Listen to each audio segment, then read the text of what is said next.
What's going on, everybody? Welcome into a Janko-less Panel B. He's Steve Buchanan. I'm Julian Edlow. Baseball is actually getting exciting. 6 road wins in the World Series. Nationals plus 165. They closed out on DraftKings for Game 6. Strasburg goes out there, pitches a gem. Could have probably pitched a complete game there if the Nats wanted to let him keep going.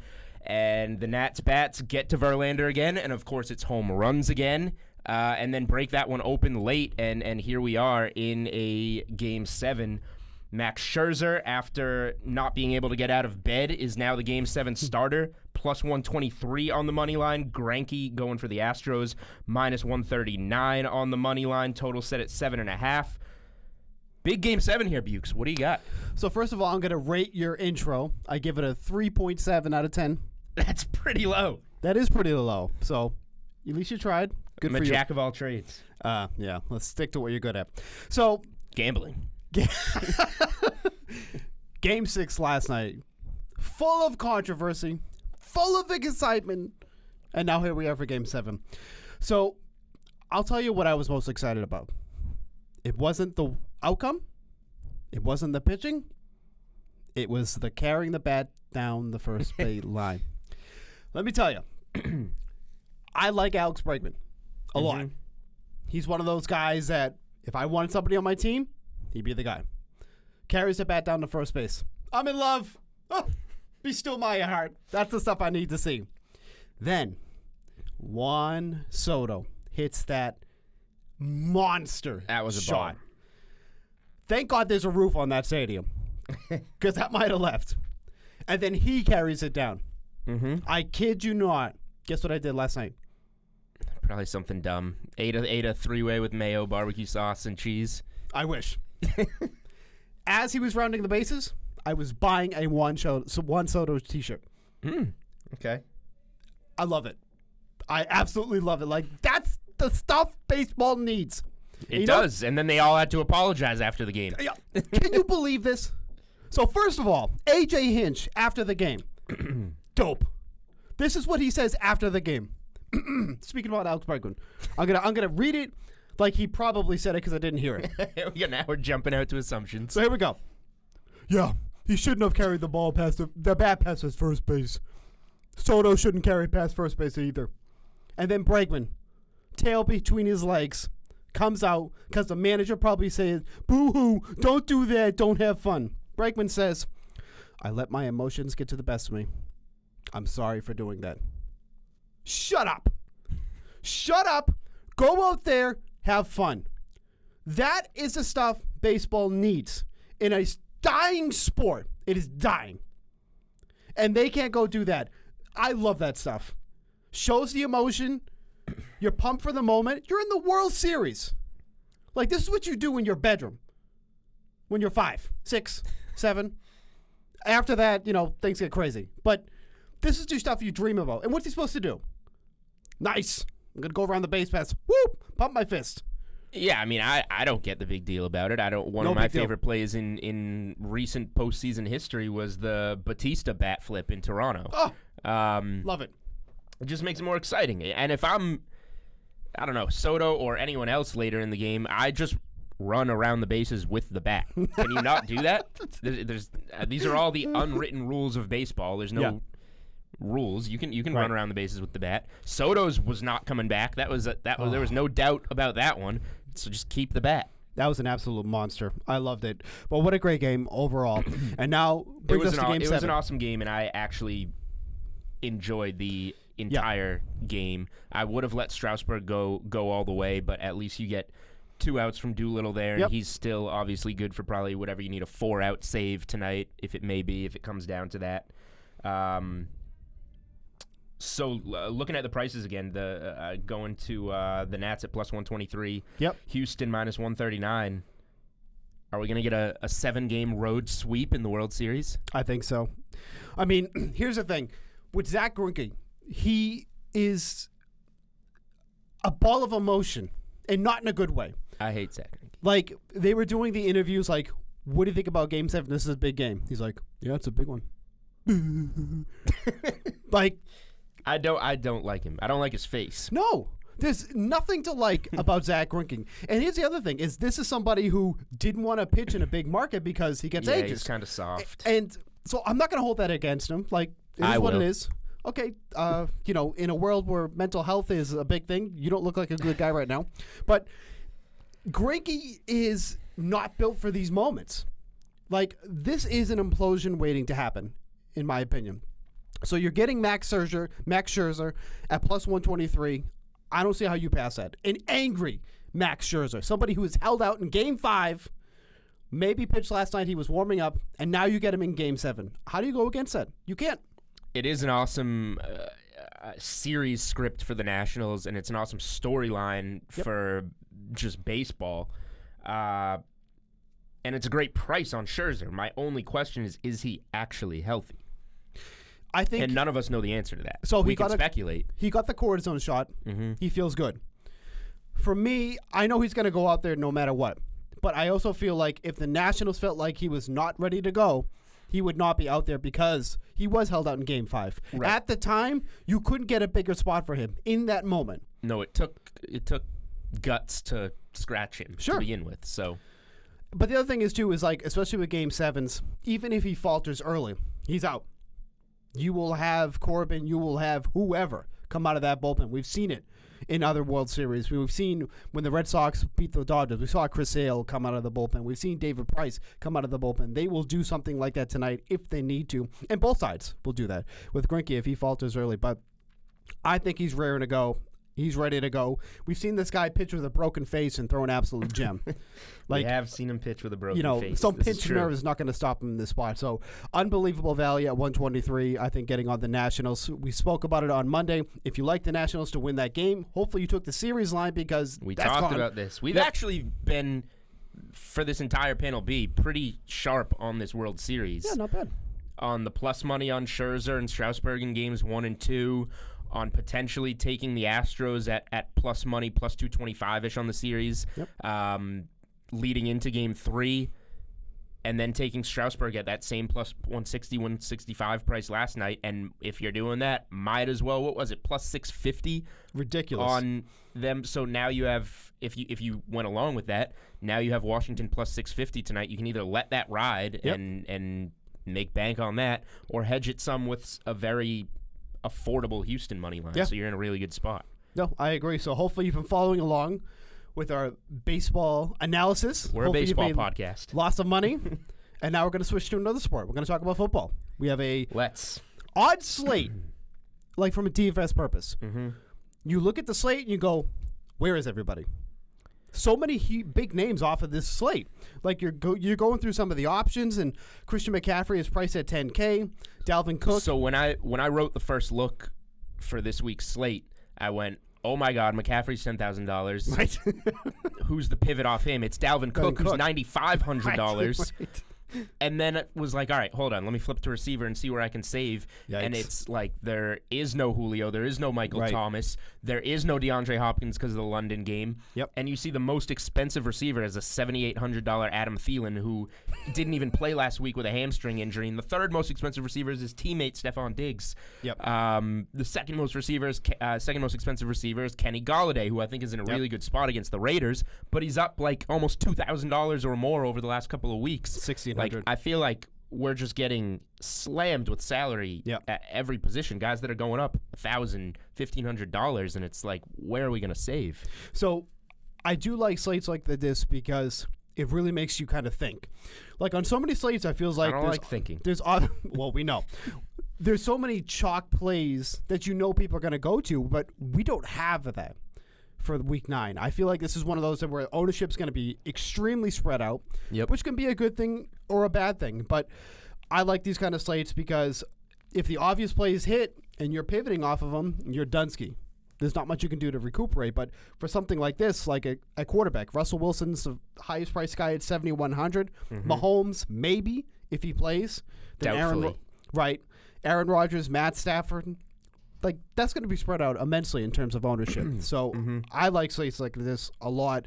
From a betting perspective, lot of good spots I like this week. I was saying last week I didn't like a lot last week. I think there's a lot to like this week.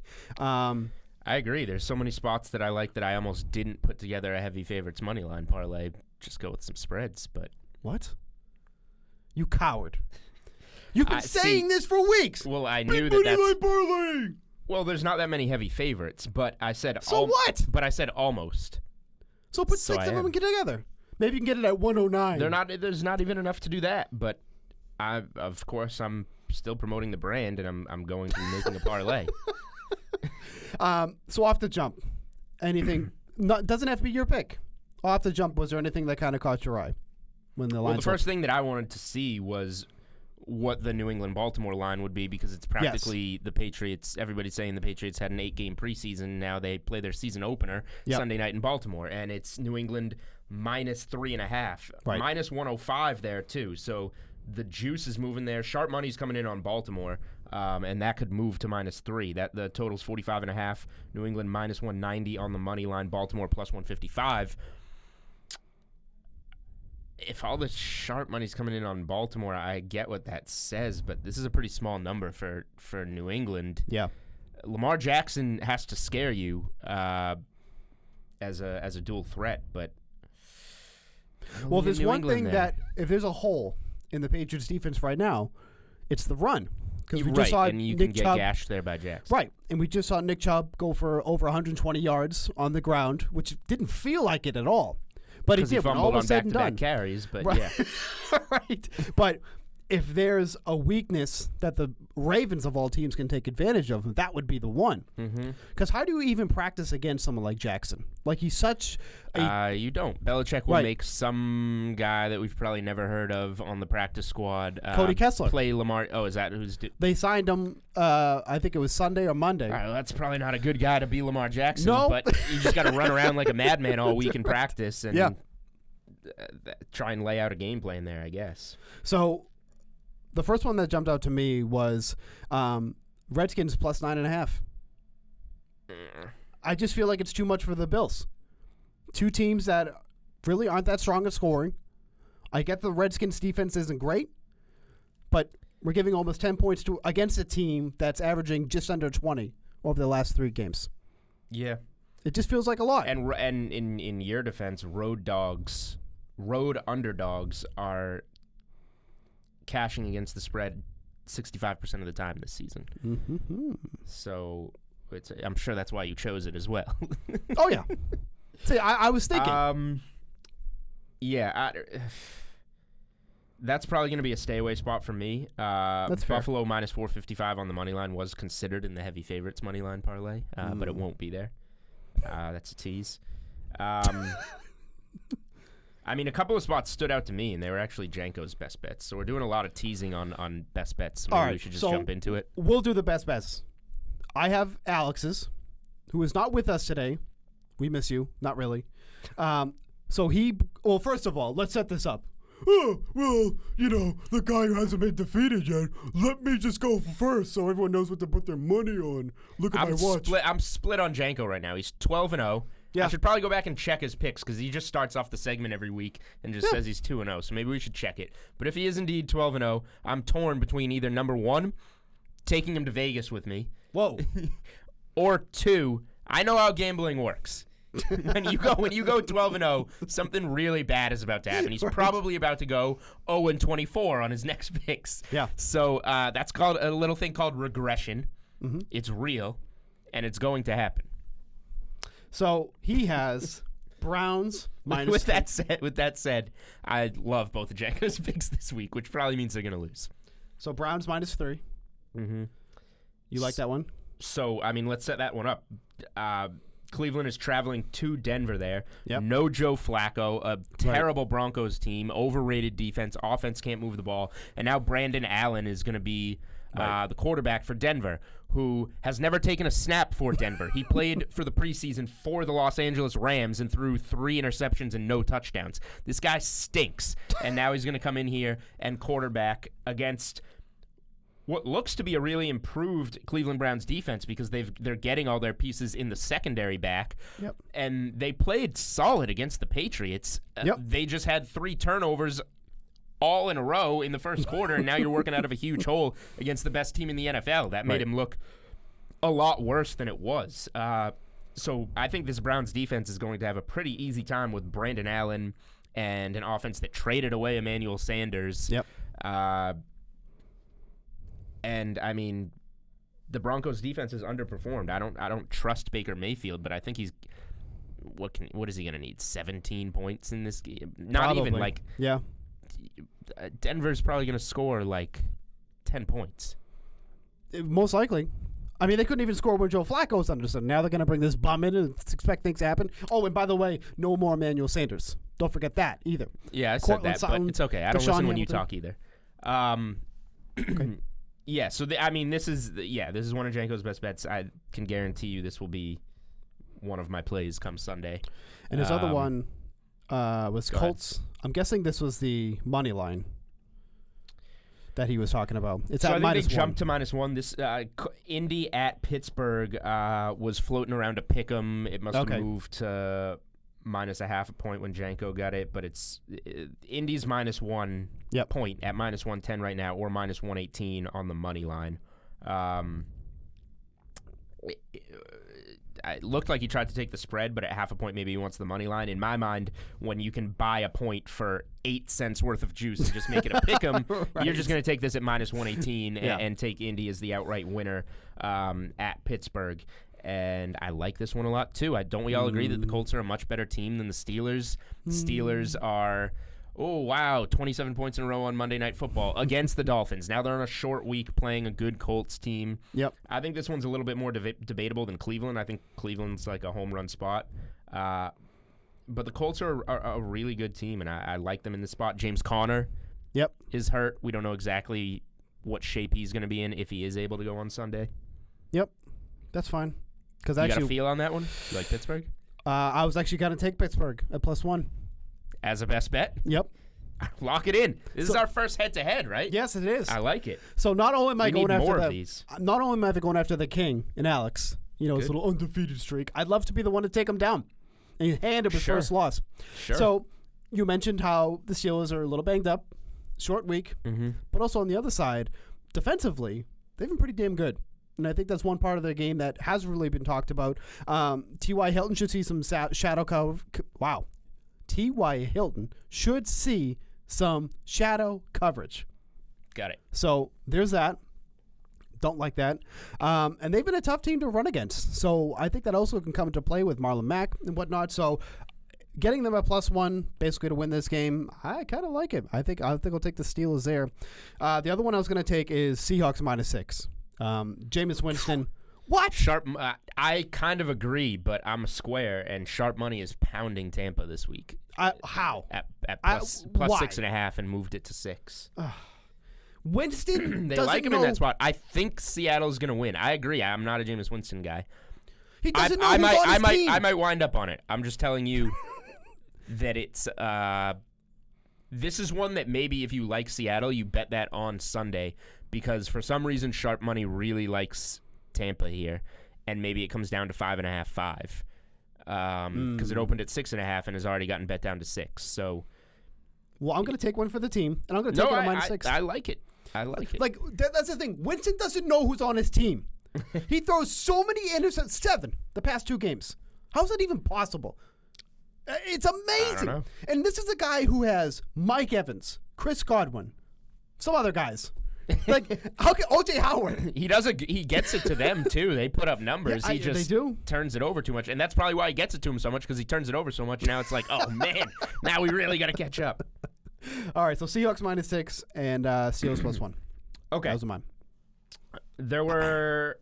Oh, when am I seeing this right? It looks like as we've been doing the podcast, the Patriots Yes. have shifted to -3 from 3.5. That's So correct. We said it was trending that way. Boom, here we are. Things happen fast. Okay, so I think Cleveland was going to be one of mine. I don't want to double down on the same one as Janko. I'll just reiterate because it's Yeah, you about can't do making that. the listeners money. Yes. Cleveland -3 this week is a great spot. Here's what I'm going to do.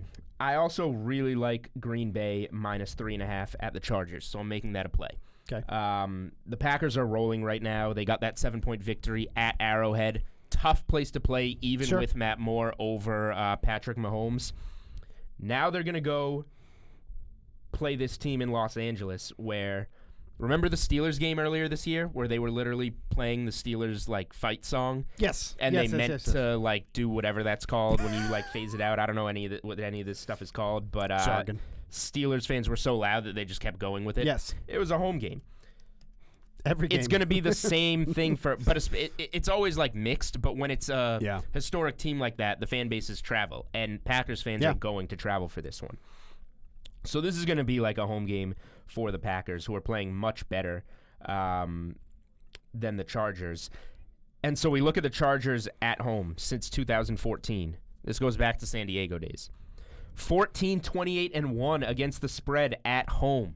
Wow. They stink at home. They cover a third of the time at home. And now they're playing a really good Packers team. I love the Packers minus 3.5 going into Los Angeles. I'm kind of copping out on the heavy favorites money line parlay, but I'm not really because I'm playing a heavy favorite on the money line. Yep. We're starting it with Thursday Night Football. Oh! San Francisco 49ers at Arizona Cardinals. That spread opened at like 7.5, 8. Got mashed all the way up to 10. The Cardinals don't really have a chance against this defense, I don't think, on a short week, even at home. 49ers are minus 480 on the money line. So that's where we're going to start. Okay. We're skipping all the way to Sunday Night Football. Yes. There's only one other team this week. You only need 2 teams to win. This is a long sweat. We're going with the Patriots. It's a long sweat. You gotta wait. You gotta wait 72 hours in between plays. I'm not that patient. Patience is key in the heavy favorite money line parlay. Not me. New England Patriots minus 180. They're going to go into Baltimore and win this game. This team keeps dominating, but has heard all season how it hasn't made a statement yet. Yep. This is the spot to make a statement against a team that just went to Seattle and won and has had a bye in order to prepare for this game at home on the primetime stage. Baltimore's going to be ready for this game, but so is New England, and I think they're the better team. You can't really argue they're the better team. It's are they going to be ready in this spot? And I think the Patriots are going to be ready in this spot. So 2 teams, that gets you to minus 113. Yep. Standard juice. There we are. Not bad. You like that one? It's not bad. It's just too long. Like Thursday to Sunday night. Dude, they go. I've done Thursday to Monday night once before, I think. Stupid. And you sprinkle in a little Saturday college football, but college football is too hard at this point. Yeah, you need to relax with the college football. I will relax. You know what starts on Tuesday? College basketball. Can't wait to talk to you and Janko about that. You guys can just listen to me for a couple minutes and then transition. Yeah, that'll be Panel B After Dark, which doesn't get recorded. So quick recap of where we stand here in Week 9. Janko, the Money Club, is 12-0. You and I, the Break-Even Club, TMC. 6-6. So just make one point. It might be 6-6. We haven't lost you any money. You haven't gained any money either. Like since we started, you lost the juice. Since we started, you're okay. I mean, don't worry about it. You can still ride with us. Like, you know what? You win with some, you lose some. That's the name of the game. Janko's just showing off because believe me, pretty soon he's going to be like 12-27. Okay, that's going to happen. I know. Don't worry about it. That's just how gambling works. Speaking of how gambling works, odds and lines are subject to change. See website for actual odds. If you or someone you know has a gambling problem and wants help, call 1-800-GAMBLER. Beautiful. You Thank did that you. very well. I know. Real quick. How was that on a grade compared to my 3.7 out of 10 opening? 6.1. Okay. Not bad. Maybe you can do the outro. We'll see how you do on that. I'll give you that. Real quickly, was just touch on the Thursday night game, which is the 49ers against the Cardinals. You were just kind of talk about that a little bit. Yeah. DFS standpoint, I think there's 2 options literally that you have to captain in this game, and it's George Kittle, who's going against the worst defense against tight ends, which is Cardinals, or the 49ers defense. Yep. I think that's one of the ones. I was hoping you would say that because we talked on that Monday night one about captaining the Patriots defense, and not many people actually wound up doing that against the Jets, insane to me. And that worked out. But this is a 49ers defense coming into this game already has 27 sacks. We know how atrocious this Cardinals offensive line is. To think of what they could potentially do to Kyler Murray. Like, we thought maybe he wouldn't make it through the season. This might be the game where that ends. This might be the game where he's broken. Some of us have Kyler Murray season-long props. I'm with you. Over 3,650 passing yards, over 475 rushing yards. But realistically, we got to get there. This is the week. This is a game that he'll be running for his life. Yes. It's a game that he probably doesn't have many passing yards. He might actually get to like 60, 70 rushing yards in this game just because he's already scrambling out of the pocket. And then he's like, oh, my God, I have to go. And just keeps running. And it's perfect that it's on Halloween. The 49ers defense is Michael Myers. Kyler Murray is the victim. He's running for his life because the 49ers are coming. It's a perfect game. But George Kittle, obviously, in the best spot here. The Arizona's Cardinals have been, by far, the worst defense against tight ends. And it's not even close. You look at the fantasy points allowed that they've given up. This is the Cardinals we're talking about here against tight ends. They've given up a total of 181.2 fantasy points. It should definitely be a Kittle spot. Next in line, the Buccaneers, 141. Yeah, that's a gap. 40 points more. 8 touchdowns allowed by opposing tight ends there. Raiders are number 2 at 6. 702 yards allowed. Buccaneers in second, 618. It's so pronounced how bad this defense is against them. So Kittle, 49ers in the captain spot. Any other feels in this game? The other feel is who's going to be the starting running back for the Arizona Cardinals. Yes. And it's a really bad spot against this 49ers defense. But Kenyon Drake's salary is a little bit more than I wanted to see it at. Well, that might be. Is that the salary? Oh no, that's how it is. 6,800. Yeah, that 68's a bad price on him. It's. I don't see how you use him. Never mind. The only thing I would say about Drake is that at least he can catch out of the backfield. So there is that. Yeah, but how much is he going to know? How ready is he going to be? How much do you need to know for that situation? A quick check down? You know what I mean? Especially when Murray's going to be. I don't know, but what if he's blowing protections and they can't put him on the field for those Who's he plays, going to throw or to there's otherwise? option check downs. That's the thing, though. Who's he going to throw to otherwise? You know what I mean? I don't know. He doesn't have many options. No. So I think Drake's actually a very viable option, even though the run defense has been great for the 49ers. I don't know at 6,800, though. We saw Wendell Smallwood come in at 1,800 for Washington last Thursday night against Minnesota. Relatively similar situation. But this is a $5,000 difference. It's a better player, yes. But yeah. I was going to go to there. We're talking about Wendell Smallwood. Yeah, but it's a former quick turnaround. Eagles extraordinaire. I don't know. I'm out on Drake now that I see his price tag. Okay. Well, I'm gonna still play him because you gotta play 5 players. 1, 2, 3, 6. 6. Sorry. Well, I'm just looking at the flex ones. The captains that doesn't even count. All right. Good call. All right. You want to do our stacks? Yeah. Let's go. Stacks. Is there anything else you like? You want to talk about some hockey? I know how. I don't want to talk hockey. Let's go a couple NBA trends, I guess. Fine, you do that. Just quick ones that I want to throw out there. Go ahead. Memphis Grizzlies last night, they got smoked, but they were down 2 to the Lakers at halftime. They covered plus 6.5 first half line. They're now, although they stink, 4-0 against the first half spread, a trend that they were killing last season. What? Memphis Grizzlies come out to grind in the first half. First half spread. Yeah. They're 4-0. Yes. 4-0 against the spread in the first half. They actually they were underdog. They've been underdogs in all 4 of their games. They led outright at halftime in each of their first 3 games and then lost 2 of them and beat the Nets in overtime in the other one. Mm-hmm. But they covered as underdogs by winning the first halves outright. Last night they were plus 6.5. Lakers came back in the second quarter and were up 2 at halftime, but Grizzlies improved to 4-0 on the first half spread. Next game for them is Saturday against Phoenix. Guess what I'll be doing? Betting the Memphis Grizzlies first half against the spread. What? I didn't see that coming. Other trend, Warriors team totals that for their opponents. Oh, man. They're giving up an average of 128 points per game. Oof. Their opponents have scored a minimum of 120 points in every game. They just don't have a defense outside of basically Draymond Green and Kevon Looney, who might be coming back. They host Phoenix tonight. Phoenix plus 5-point underdog. They're 4-0 against the spread this year. They beat the Clippers this year. Yep. They're somehow a good team, especially with DeAndre Ayton now out of there, at least for the time being suspended. So Phoenix plus 5 is an option, but really their implied team total is 112.5 here. You're getting 7.5 points off of the lowest amount of points that the Warriors have allowed in a game this season. Phoenix, a relatively high-scoring team in general. Keep going with that Suns team total. Are the Heat fading still, the Warriors. Are the Heat still undefeated? They dominated the Hawks last night. The Hawks lost Trae Young. He's probably going to miss a couple weeks. I saw that, with an ankle injury. I think the Heat are still undefeated. We'll find out right now. No, they're 3-1. Sorry. Okay. Who'd they lose to? They beat the Bucks, but what's that supposed to mean? I mean, the Bucks are actually a good team. Whatever. Yeah, Heat. They lost to the Timberwolves actually. Oh, okay. On Sunday. That's why we didn't know football was on. Oh, right. The other sport that we all like. Yes. Okay.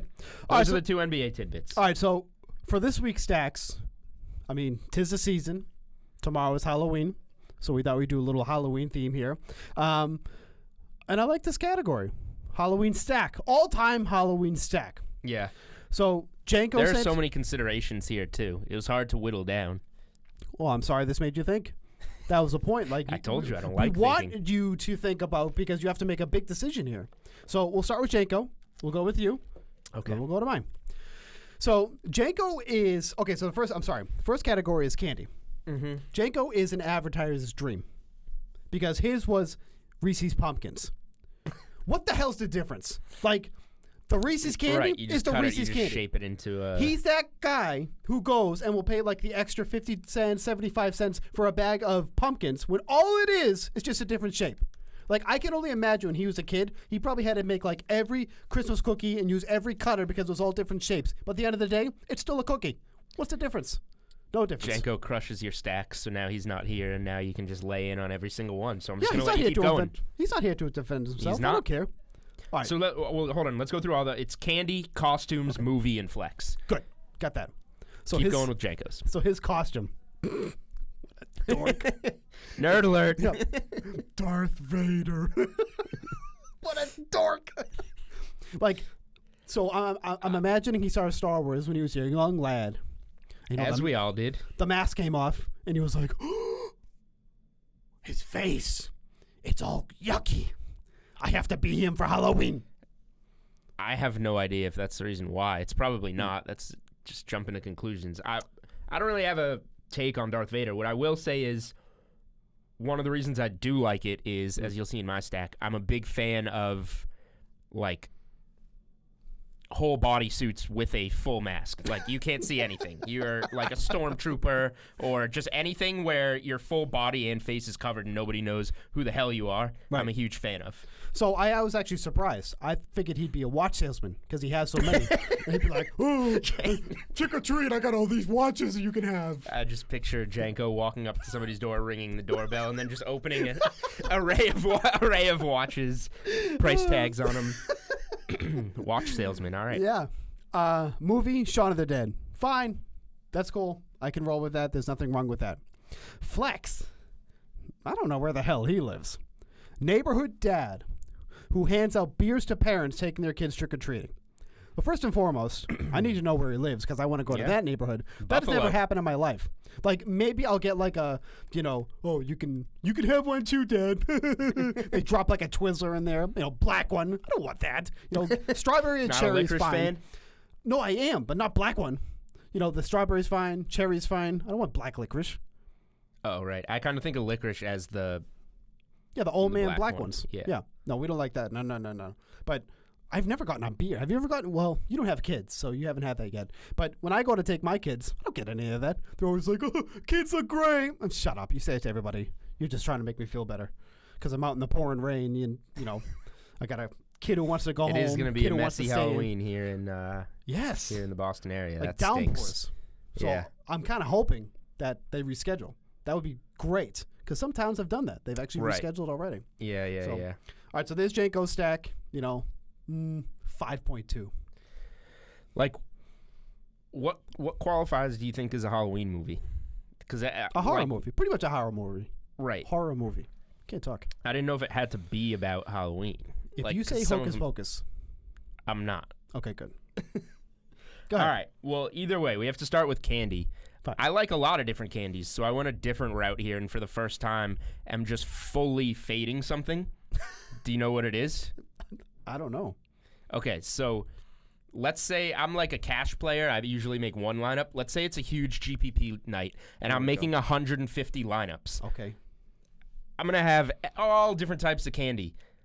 I'm not going to have candy corn in any one of those 150 lineups because candy corn is the absolute worst. Okay. I'll eat anything else: Snickers, Twix, Reese's Pumpkins, Sour Patch Kids, whatever. All fine. I don't necessarily prefer one to the other. Candy corn is garbage. Now, hold on. I do want to say one thing. You know what they have now? It's actually quite good? What? Sour candy corn. And they're flavored. Probably bad. That. I'm going to bring some in for you, and you can try them. Great. We'll do it on the air. Instant reaction. I like this. All right, good.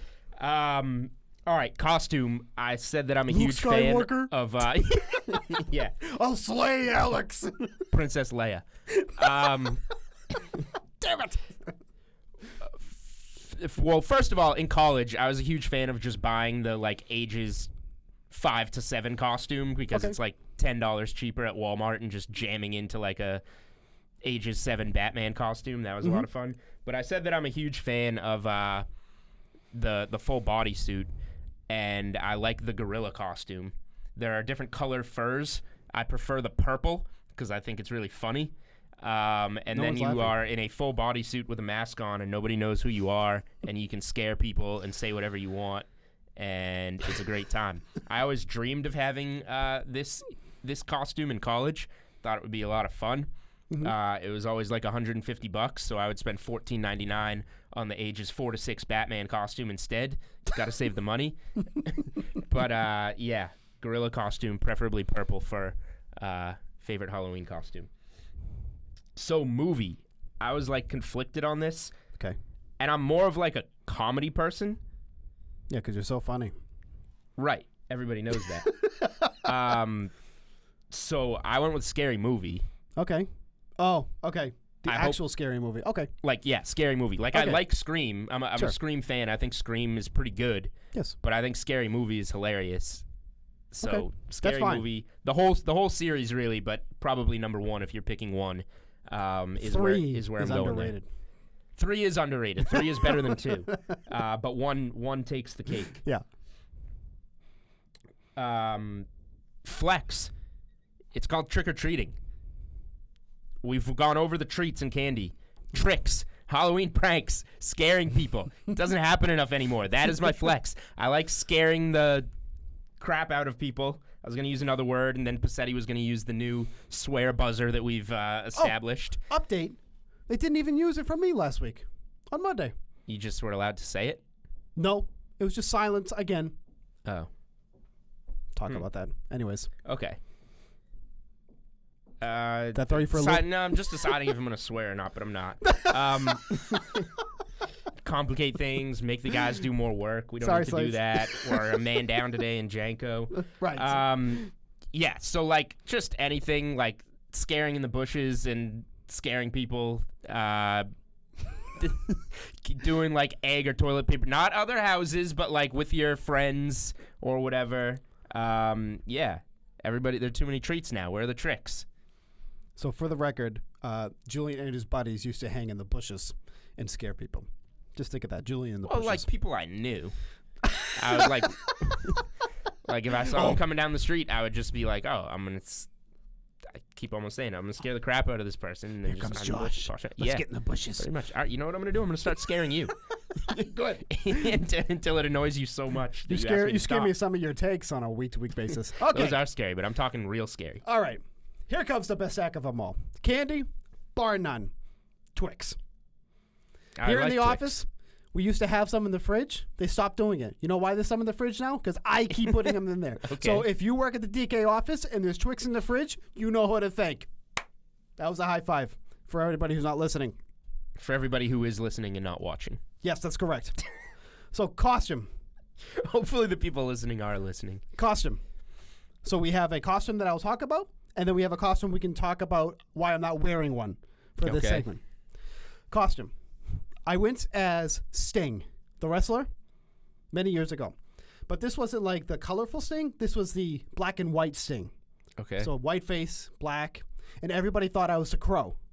And I'm like, no, I'm actually Sting. And they're like, the singer? No. Sting, the wrestler. Like, I had the baseball bat, I had the trench coat, but somehow they were like, oh, the singer. Sing, the singer, never had a baseball bat and a trench coat, but whatever. That was one of my favorite costumes. I did the makeup myself. My mom helped me up high, like because I was young, by the way. This wasn't like last year. Oh, I thought it was last year. But so she helped me a little bit, but I did the whole thing. I was so proud of myself. Movie, Texas Chainsaw Massacre, the original. Mm-hmm. Not all this remake bull stuff. I hate that. The original is fantastic. Like Texas Chainsaw. Yep, it's wonderful. Flex is when my kids come home from trick-or-treating, we empty it out. Dad has to check and make sure everything is good. Oh, this looks weird. This looks weird. This looks weird. Twix, all for me. Reese's, the regular kind. I don't need the pumpkins or the Easter kind. Those are fine. So Flex, stealing from my children. Take all the best candy from your kids. What are they going to tell me? No?